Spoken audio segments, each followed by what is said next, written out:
अगर आप हमारे चैनल पे नए हैं तो चैनल को सब्सक्राइब करो और बेल आइकन को प्रेस करो ताकि हमारी स्टडी से रिलेटेड वीडियो आप तक जल्द से जल्द पहुंचे।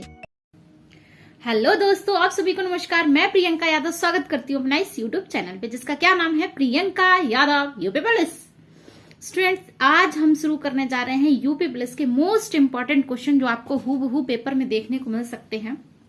ठीक है, अब बात करने जा रहे हैं कि हमने एक सीरीज शुरू की है, यूपी पुलिस के कुछ अच्छे क्वेश्चंस की सीरीज शुरू की हुई है जिसमें से हम 99% सोच सकते हैं कि यहाँ से क्वेश्चन उठ के आ सकता है, क्योंकि वो पेपर में जो एक सब्जेक्ट होता है वहां का निचोड़ होता है कि इससे ये पूछ सकता है, क्योंकि टू द पॉइंट क्वेश्चन आता है। घुमा फिरा के यूपी पुलिस यूपी लेखपाल में तो क्वेश्चन पूछेगा नहीं। बात समझ रहे हो? तो ये है बस। तो कॉपी पेन निकाल लो आप सब, तो मेरे से पहले से जुड़े हो। अच्छा, कोई अगर नया जुड़ा हुआ है तो उसको मैं बता दूं, हमारे प्लेलिस्ट बनी हुई है ये यूपी पुलिस की, जो 26,000 भर्ती आ रही है वो हम टारगेट लेकर चल रहे हैं और मैं और मेरी टीम बिल्कुल तैयार है। इसमें से कई सारे सिलेक्शन होने हैं। अभी आपने एसएससी जीडी में देख ही लिया रिजल्ट, जब मैं लाइव आई थी सभी ने बताया अपना, और टेलीग्राम पर भी कुछ पिक्स पड़ी हुई है। मैं सोच रही हूँ फाइनल हो जाए जब ही आपसे मिलवाऊं। ठीक है, तो चलो आगे बढ़ते हैं। और कुछ मेरे ऑफलाइन स्टूडेंट्स थे जब मैं पढ़ाती थी कोरोना से पहले, तो उनमें से भी जीडी का हुआ है, मुझे उनके लिए भी बहुत खुशी है। तो आगे बढ़ते हैं। टाइम हमारे पास कम है क्योंकि कम समय में हम ज्यादा क्वेश्चन कंप्लीट करते हैं।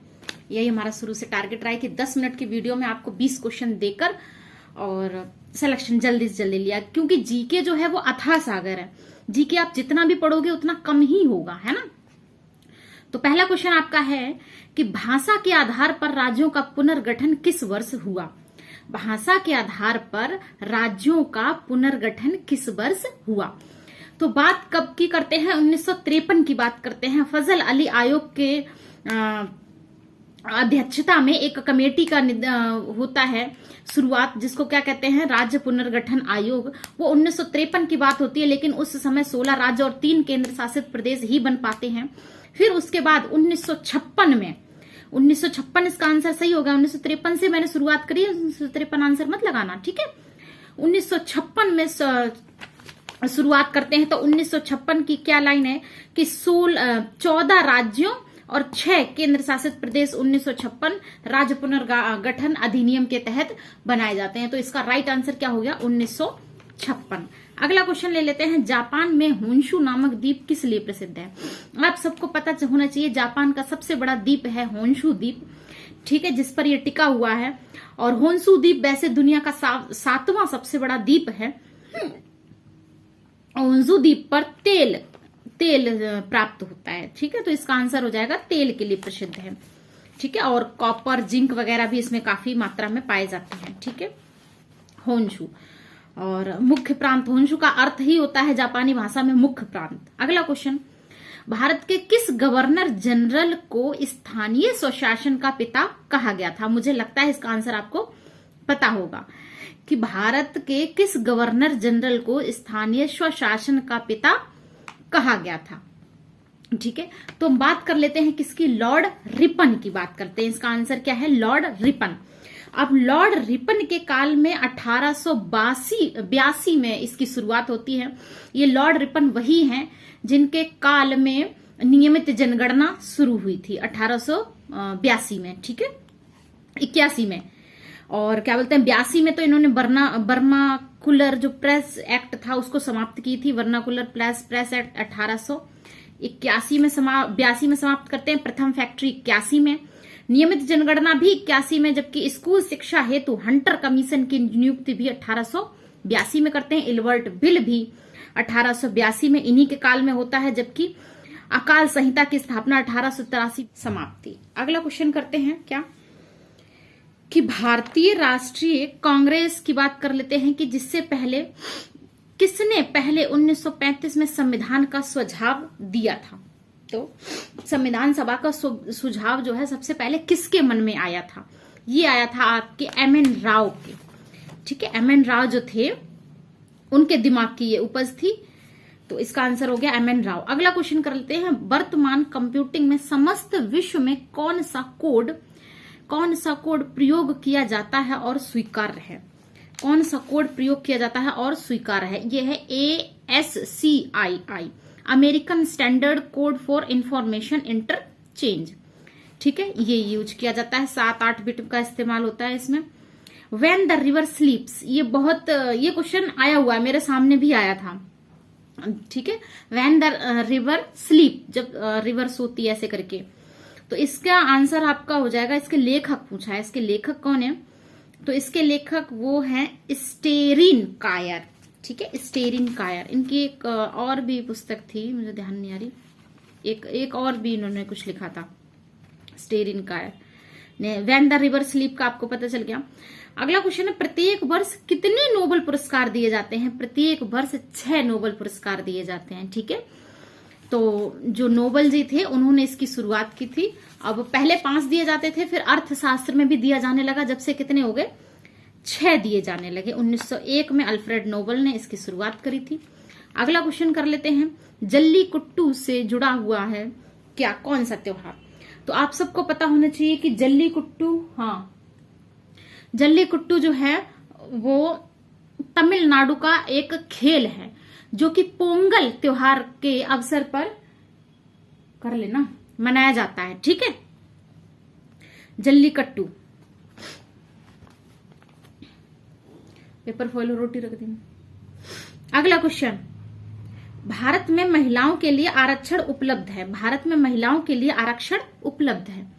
तो पंचायती राज निकायों में आरक्षण उपलब्ध है। कितना? 1/3% जो है होना चाहिए, 1/3 महिलाएं होनी चाहिए। ठीक है, अगला क्वेश्चन कर लेते हैं, पंचायती राज निकायों में महिलाओं के लिए आरक्षण है। ठीक है, अगला क्वेश्चन है, भारत में सबसे पहले जनगणना किस वर्ष शुरू हुई थी? अभी तो मैंने बताया कि 1872 में जनगणना शुरू हुई थी, जबकि नियमित जनगणना हर 10 वर्ष में 1881 में शुरू होती है, लॉर्ड रिपन के काल में, और 1872 में मेयो के काल में। ठीक है, अगला क्वेश्चन कर लेते हैं, कौन सा रोजगार प्राथमिक क्षेत्र से जुड़ा हुआ नहीं है? तो अब इसमें ऑप्शन अगर मैं दे दूं कि कुछ भी काम करने वाला, कढ़ाई बुनाई करने वाला, माली, कुम्हार, ये सब, उसमें से एक ऑप्शन दे दूं पुजारी। तो पुजारी कोई रोजगार नहीं है, पुजारी बनना आपका कोई रोजगार नहीं है, फिर भी पुजारियों के पास ज्यादा पैसा होता है। क्यों? कारण आपको पता है। अगला क्वेश्चन ISDN एक दूर संचार प्रौद्योगिकी है जहां पर एक बार ध्यान से लिखो, ISDN। ठीक है, आपने क्या लिखा? ISDN एक दूर संचार प्रौद्योगिकी है जहां पर क्या किया जाता है? जहां पर ध्वनि, वीडियो एवं डाटा साथ साथ संचारित किए जाते हैं। ठीक है, ध्वनि, वीडियो एवं डाटा साथ साथ संचारित किए जाते हैं। अगला क्वेश्चन है, नई दिल्ली का मुख्य वास्तुविद एवं डिजाइनर कौन है? तो आप सबको पता है एडविन लुटेंस। एडविन लुटेंस इसके डिजाइनर हैं। चंडीगढ़ का भी आपने हूबहू डिजाइन देखा होगा। ठीक है, जैसा दिल्ली में रोड है ना घुमा के, वैसी कौन कौन दिल्ली गया है या किसने दिल्ली के रोडें नहीं देखी हैं? ठीक है, आई होप आप सबने देखी होंगी। अगला क्वेश्चन,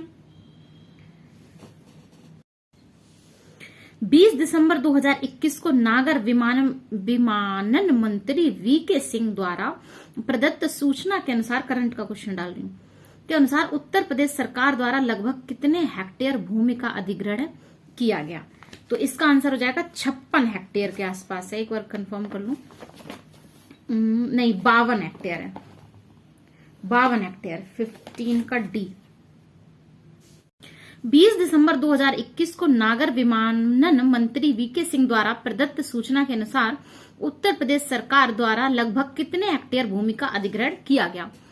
तो 52 हेक्टेयर भूमि का अधिग्रहण किया गया था। वो जो जेवर हवाई अड्डा बना ना नोएडा में, उसके लिए अधिग्रहण किया गया था। ठीक है, अगला क्वेश्चन, 20 दिसंबर 2021 को वर्ल्ड एंटी डोपिंग एजेंसी वाडा किस वर्ष की डोपिंग रोधी नियम उल्लंघन रिपोर्ट जारी की है? डोपिंग रोधी नियम उल्लंघन रिपोर्ट जारी की है, वो 2019 की रिपोर्ट है जो 21 में जारी हुई है। ठीक है, अगला क्वेश्चन, कि संविधान का निम्न में से कौन सा संविधान केंद्र तथा राज्यों में मंत्रिपरिषद के मंत्रियों की अधिकतम संख्या सीमित करता है? हम बोलते हैं ना कि इतनी संख्या से ज्यादा नहीं होने चाहिए, तो इतनी संख्या केंद्र से और राज्य दोनों की बात करते हैं। जब आपने पॉलिटी पढ़ी होगी तो क्वेश्चन समझ आया होगा कि कौन सा संविधान संशोधन ऐसा कहता है कि केंद्र तथा राज्य में मंत्री परिषद के मंत्रियों की अधिकतम संख्या इतनी होनी चाहिए। तो आपका इसका आंसर क्या है? 91 संविधान संशोधन 2003 में केंद्र और राज्य में मंत्री परिषद की संख्या कुल जो है 15% से अधिक नहीं हो सकती। ठीक, अगला क्वेश्चन करते हैं कि ये वाला रहने दो, दूसरा करो ये वाला। हुमायूं की दुर्घटना के आकस्मिक मृत्यु के उपरांत उनके बेटे अकबर को कहां मुगल सिंहासन पर बिठा गया था?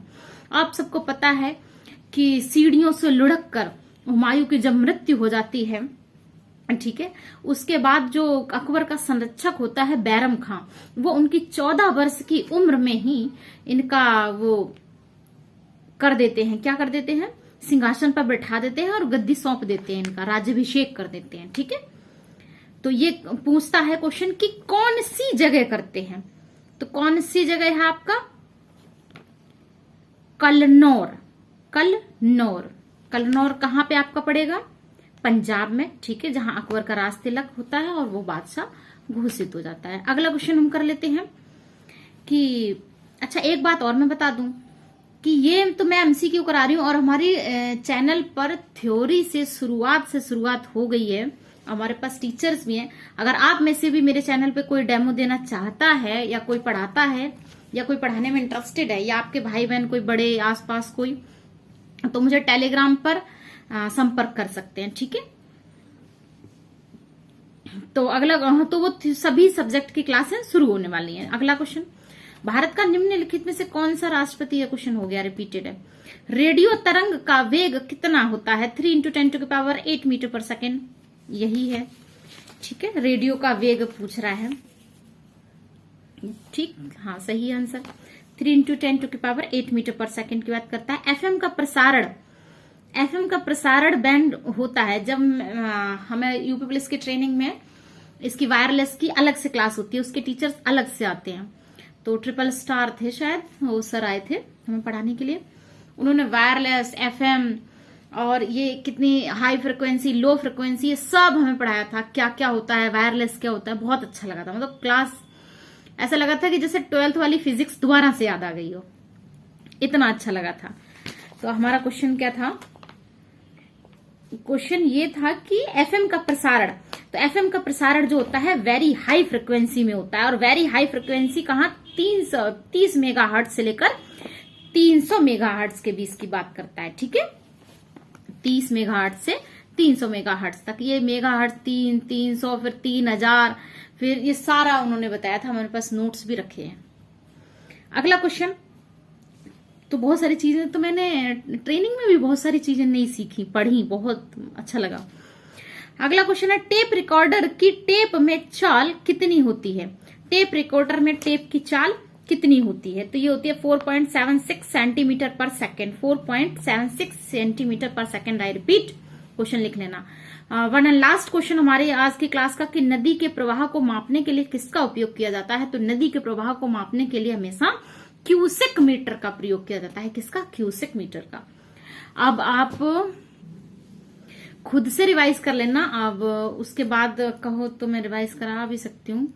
जल्दी से एक बार देख ही लेते हैं क्या कि राज्यों का पुनर्गठन 1956 और जापान का होन्शु द्वीप जो है तेल के लिए गवर्नर जनरल स्थानीय स्वशासन वाले थे जो थे रिपन है। 1955 में संविधान सभा का जो सुझाव होता है वो कौन देते हैं? एम.एन. राव देते हैं। उसके बाद वैन द रिवर स्लीप जो है स्टेर इन कायर के है, नोबेल पुरस्कार 6 वर्ष के अंतराल में दिया जाता है। और वर्ल्ड वाइड वेब का आविष्कार जो है टिम वर्नर्स ली ने किया था। ये आपको क्वेश्चन पता होना चाहिए। ठीक है, उसके बाद अगला क्वेश्चन है कि जल्लीकट्टू जो है तमिलनाडु से जुड़ा हुआ गेम है और यहाँ पर पोंगल त्योहार पर यह मनाया जाता है। अगला क्वेश्चन, भारत में महिलाओं के लिए आरक्षण उपलब्ध है पंचायती राज निकायों में? वीडियो चल रही है ना? हाँ, पंचायती राज निकायों में सबसे पहली जनगणना जो हुई थी वो 1872 में हुई है। 1881 में नियमित जनगणना होती है। फिर उसके बाद कौन सा रोजगार प्राथमिक नहीं है? तो पुजारी का नहीं है। ISDN ध्वनि वीडियो डाटा सबका साथ में संचारण करता है। नई दिल्ली का वास्तुकार एडवर्ड लुटियन है हमारे। उसके बाद 52 हेक्टेयर जमीन जो दी गई है वो बता दिया। जेवर हवाई अड्डे की बात करते हैं, जबकि वाडा एंटी डोपिंग जो है ये 2019 की अभी रिपोर्ट जारी की गई उल्लंघन वाली। और 91वां संविधान संशोधन के तहत मंत्री परिषद की सदस्य 15% से अधिक ना हो, वो पता चलता है आपको। प्यारस हो गया। हुमायूं की दुर्घटना के बाद आकस्मिक मृत्यु के बाद जो है बैरम खान ने अकबर को कन्नौज और पंजाब में बादशाह बना दिया था। उसके बाद ये रिपीटेड क्वेश्चन था, मैंने नहीं कराया। रेडियो तरंग का वेग जो होता है 3 × 10⁸ मीटर पर सेकंड होता है। एफएम प्रसारण जो होता है वेरी हाई फ्रिक्वेंसी में होता है, 30 मेगाहर्ट्ज से 300 मेगाहर्ट्ज के बीच में। और आपका अगला क्या था लास्ट, शायद नदी के प्रवाह में मापने के लिए किसका प्रयोग किया जाता है, तो क्यूसेक का। ठीक है, वीडियो आपको पसंद आई है, मुझे पता है आपने सभी क्वेश्चंस नोट कर लिए। आप शेयर कर देना, सभी अच्छे क्वेश्चंस हैं, यूपी प्लस में आने वाले क्वेश्चंस हैं। ठीक है, तो हम इसी पॉइंट ऑफ व्यू से सभी टीचर्स पढ़ाते हैं कि वो क्वेश्चन आए और आप सिलेक्शन लें, और आप सिलेक्शन लेंगे सबसे ज्यादा खुशी मुझे होगी। Okay, bye bye, have a nice day, thank you.